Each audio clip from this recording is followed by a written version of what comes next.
কক্সবাজারে দুটো সুন্দরতম জায়গা হচ্ছে জেডি ঘাট এবং ইরানি ব্রিজ।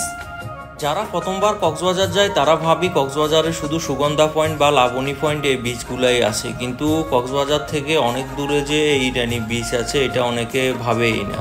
এই দুটি জায়গার সৌন্দর্য দেখতে হলে আপনাকে সকাল সকাল হোটেল থেকে বের হতে হবে, আর হোটেল থেকে বের হয়ে আপনাকে হয়তো জিপ বা অটো গাড়ি রিজার্ভ নিতে হবে সকাল থেকে সন্ধ্যা পর্যন্ত। আর এতে আপনার খরচ পড়তে পারে, যদি জিপ নেন 2 থেকে 3,000 টাকা খরচ পড়তে পারে, অটো নিলে খরচ পড়তে পারে 1,000 থেকে 1,500 টাকা। আপনারা মানুষ অনুযায়ী যে কোনো একটা বুকিং করে নেবেন।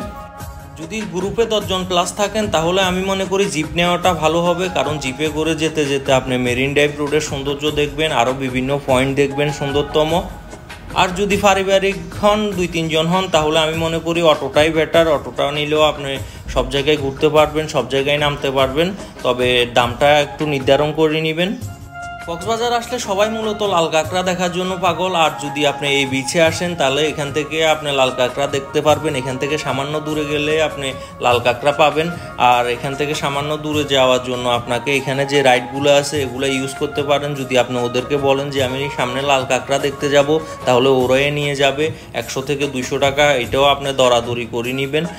এখন আমি রিল্যাক্সের জন্য 1 ঘন্টার জন্য এই চেয়ারটি ভাড়া নিচ্ছি, আর 1 ঘন্টাতে এর ভাড়া পড়ছে 60 টাকা, হয়তো 80 টাকাও চাইতে পারে আপনার কাছে। যতটুকু হয় আপনি দরাদরি করে নেবেন, দরাদরি করার পরে আপনি টাকা দিয়ে এটা 1 ঘন্টার জন্য নেবেন। আর এখানে বসেও আপনি উন্মুক্ত বাতাস খাইতে পারবেন, মানুষের কোলাহলের দৃশ্য দেখতে পারবেন, মানুষ কিভাবে উপভোগ করতেছে সময়কে সব কিছু এখানে বসে দেখতে পারবেন।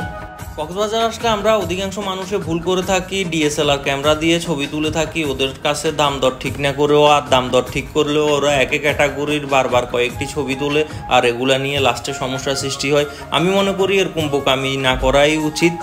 আমি সূর্য ডুবির জন্য অপেক্ষা করতেছিলাম, আর সমুদ্র তীর থেকে সূর্য ডুবির দৃশ্য দেখতে কত যে সুন্দর ওইটা যারাই দেখছে তারাই বুঝছে।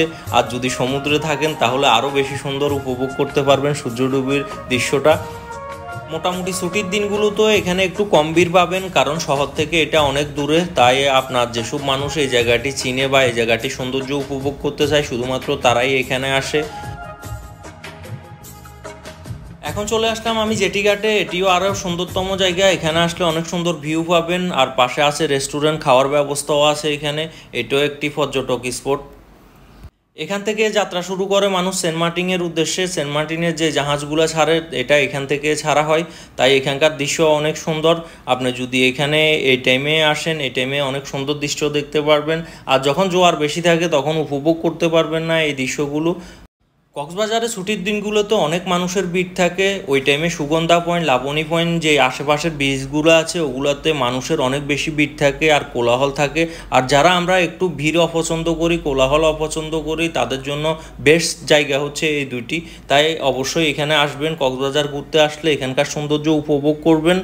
আল্লাহ হাফেজ, ভালো থাকবেন, সুস্থ থাকবেন, সবাই একে অন্যের জন্য দোয়া করবেন। ইনশাআল্লাহ দেখা হবে অন্য কোনো নতুন জায়গায় নতুন ভিডিও নিয়ে।